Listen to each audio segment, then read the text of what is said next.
Bonjour tout le monde, j'espère que vous allez bien. Aujourd'hui on se retrouve pour une toute nouvelle vidéo dans laquelle on va faire une sorte de fausse interview avec Rubéus. On a réfléchi à toutes les questions que vous aimeriez lui poser et du coup je vais le faire pour vous et comme ça vous aurez les réponses de plein de choses. Ça fait maintenant 2 semaines qu'il n'a pas apparu du tout sur les réseaux, que vous ne l'avez pas vu. Je pense que vous avez hâte aussi de le retrouver. Donc on y va maintenant, c'est parti. Bonjour à tous, ça fait longtemps que je me suis pas, que j'ai pas fait de vidéo, je me suis pas retrouvé en live ou quoi. Ça fait pas mal de temps maintenant. Alors première question, comment ça va ? C'est pas le top, c'est pas le top. Le moral est un peu dans les chaussettes, hein, mais on s'accroche. On fait comme on peut, on s'accroche. Hein, c'est un petit peu la voie du guerrier, entre guillemets. Je suis en train de changer à 100%. Physiquement, surtout physiquement, au niveau de. J'ai perdu beaucoup de muscles, et on s'adapte. Donc, ouais, le moral, il n'est pas au top, mais j'ai envie de refaire des lives et discuter un peu avec vous, quoi. Je pense que tu te doutes bien, les gens vont se poser la question, pourquoi t'as mis ce bandana ? En fait, je commençais à perdre mes poils de barbe. Alors j'ai perdu mes cheveux, je commençais à perdre mes cheveux. Alors pas tout, hein, vous pouvez voir, hein, ça commence à repousser, j'ai pas tout perdu, mais j'ai des trous. J'ai des trous à gauche, à droite, et les petits cheveux qui repoussent, si je les attrape, je tire, ils s'en vont. Hein. Mais les poils de barbe, en fait, je commençais à les perdre en dessous le menton. Et ça tombait quand même pas mal, et j'attrapais un peu par poignée, mais tout ne partait pas. Hein. Tout était sur les côtés, ça bougeait pas, mais c'était surtout centré au niveau du menton. Donc j'ai pris la décision de tout enlever.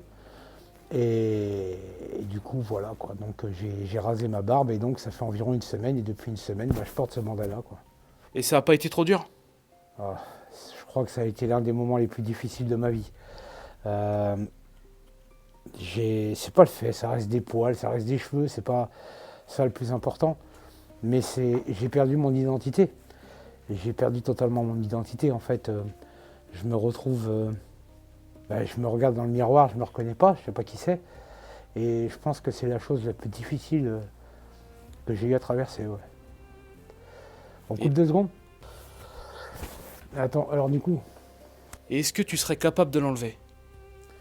c'est ce que je vais faire, parce que sinon je pourrais plus aller sur les réseaux, je peux plus sortir. Et puis ce bandana, ça sert à rien de me masquer quoi. Donc ouais, je vais l'enlever et donc ce sera la première fois que j'enlèverai sur cette vidéo parce que même pour sortir chez moi, pour aller au médecin, pour aller à l'hôpital, je garde ce bandana sur le nez. Je ne me regarde même plus dans le miroir pour vous dire. Donc je vais ôter ce bandana et en fait vous allez vous rendre compte que Rubéus il n'existe plus. Voilà. Voilà ce que je suis devenu. T'as pas l'intention de baisser les bras, quoi, tu vas continuer le combat. Ah oui, de toute façon je suis lancé, je suis parti dedans. Je voulais pas le faire au début. Au début je voulais pas me faire soigner. Parce que je savais à peu près ce qui allait arriver. Après, on parle de combat, j'entends toujours, avant que j'ai ce cancer, j'entendais toujours les gens dire oui, c'est un combat, je suis en guerre contre le cancer et tout, c'est une sorte de lutte. Mais en fait, je me rends compte qu'on n'est pas en guerre contre le cancer du tout. Le cancer, il est silencieux, puisque on me l'a découvert, j'étais déjà au stade 4 avancé. Donc il est silencieux. Par contre, les traitements, ils sont bruyants, très bruyants. Et c'est plus contre les traitements contre lesquels on lutte et contre lesquels on survit. Les traitements sont très durs, très très très durs. Je vous expliquerai un petit peu après certaines choses, mais c'est difficile. Ah oui, et puis tu voulais nous montrer quelque chose. Ah Qu'est-ce oui. que c'est ? Ah oui, attends, tiens. Voilà. Alors, pour ceux qui ne savent pas, ça signifie que j'ai fini mes rayons. Donc j'ai eu 15 séances de rayons. Donc ça, en fait, c'est de la résine. C'est un moulage qu'ils font sur votre corps pour vous attacher à la table lorsqu'ils vous font les rayons, en fait. Et donc voilà, alors à la fin, vous pouvez soit le récupérer ou soit ils le détruisent. Hein. Les gens le font souvent détruire, mais moi, je voulais vous le montrer, puis j'ai envie de le garder dans mon décor pour la suite. Je crois que les rayons, c'est la pire des choses que j'ai eues par rapport à la chimio que j'arrive à supporter pas trop mal, parce que j'ai chimiothérapie, immunothérapie en même temps, dans la même session, et j'avais les rayons du coup en même temps. les rayons, c'est très dur. Les rayons, en fait, c'est simple. Je vais reposer ça, donc je vous le remonte une dernière fois. Alors, il y a votre nom dessus, alors on vous le réclame, votre prénom et votre nom et votre date de naissance 40 fois par jour. Mais je vous disais, les rayons, c'est très difficile parce que, en fait, moi, au début, ils avaient un but hémostatique ou je sais plus quoi. C'est parce qu'en fait, je crachais beaucoup de sang et comme j'ai des anticoagulants, eh bien, du coup, il a fallu faire des rayons pour stopper. Donc, ils ont été très chargés, hein, comme m'avait dit le docteur. Le docteur m'a dit que ce sera vraiment des séances très chargées. Et il m'a dit que j'aurais l'œsophage brûlé, que j'aurais des difficultés à manger et tout ça sur la faim et tout. Ben, c'est le cas. C'est le cas et je crois que c'est ce qu'il y a de pire parce que j'ai faim. J'ai tout le temps faim, mais je ne peux pas manger. J'ai l'œsophage complètement brûlé et même boire de l'eau, c'est compliqué. Je bois très peu, moins de 50 centilitres par jour. Je mange quasiment rien, donc je perds énormément de poids. Donc là, aujourd'hui, j'ai fait la nutritionniste, donc elle a trouvé ça inquiétant. Elle voulait me faire un truc qui passe par le nez pour me nourrir ou faire un trou dans le ventre. C'est bon, j'en ai marre. Je suis fatigué un peu de tous leurs trucs. Même si à Amiens, c'est le meilleur hôpital, que franchement, on ne peut pas mieux comme hôpital. Mais là, je suis vraiment trop fatigué pour ce genre de choses. Et je ne suis pas quelqu'un de faible, même si je me suis très affaibli ces derniers temps. Je vais tenir le choc. Les effets des rayons vont durer encore environ une quinzaine de jours, où je vais encore avoir des séquelles au niveau de l'œsophage. Je pense que je vais essayer de tenir ou pouvoir tenir, on verra bien.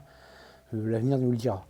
Mais c'est pour vous dire quand même que le traitement, c'est très fort. Hein, on ne dirait pas les rayons comme ça, parce qu'on ne les sent pas hein, quand on est dans la machine. Mais après, c'est quelque chose de très très violent, quoi. Et d'ailleurs, avec tout ça, comment tu vois l'avenir? Bah écoute, moi je suis croyant, vous le savez, je suis catholique, j'ai pas changé là-dessus. J'ai pas changé. Donc je sais que je vais revenir. Voilà, je sais que je vais guérir. Je le sais, au plus profond de moi. C'est le chemin qui est long. Alors, je pourrais prier pour que le Christ m'aide à porter ma croix, mais c'est ma croix, c'est mon calvaire, c'est, comment dire, c'est mon épreuve. Et quelle que soit la dureté et les souffrances, je le ferai jusqu'au bout, quoi. Et actuellement, je ne fais pas de plan sur l'avenir, sur les choses que je pourrais faire ou quoi. Vraiment, je vis au jour le jour.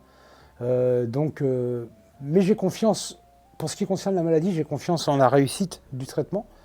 J'ai confiance en l'hôpital qui me soigne, qui est très compétent, hein, et qui est vraiment aux petits soins, c'est vraiment incroyable.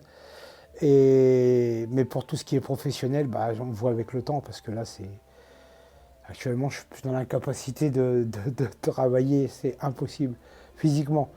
Je suis très, très, très fatigué. Je connais la fatigue physique. J'ai fait des 18 heures par jour de travail.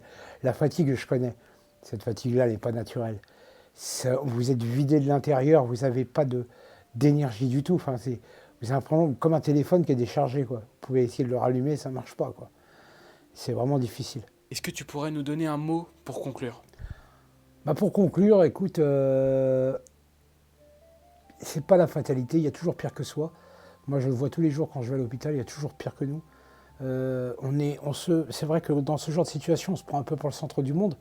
On pense qu'il n'y a que nous qui subissons cette souffrance, qu'on est unique dans l'hôpital, que les médecins sont là uniquement pour nous. Mais non, il y a plein de personnes, il y a des gens qui souffrent 2 fois plus et tout.